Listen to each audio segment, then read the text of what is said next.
মানে সব রকম সবজি দিয়ে পনির দিয়ে একটা নিরামিষ তরকারি রান্না করে নিলাম।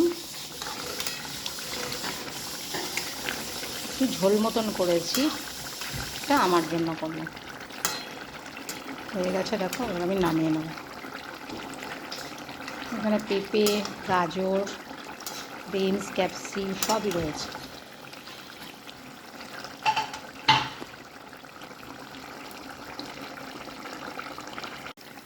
ঝিঙে দিয়ে মাছের ঝোল পাতলা, একটু ফুটবে তারপর আমি নামাবো।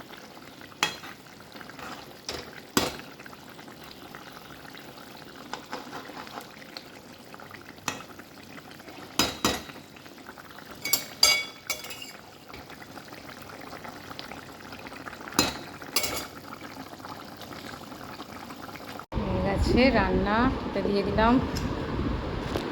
আজকে চিংড়ি মাছ শুধু পেঁয়াজ আর একটুখানি লঙ্কার গুঁড়ো দিয়ে ভেজেছি।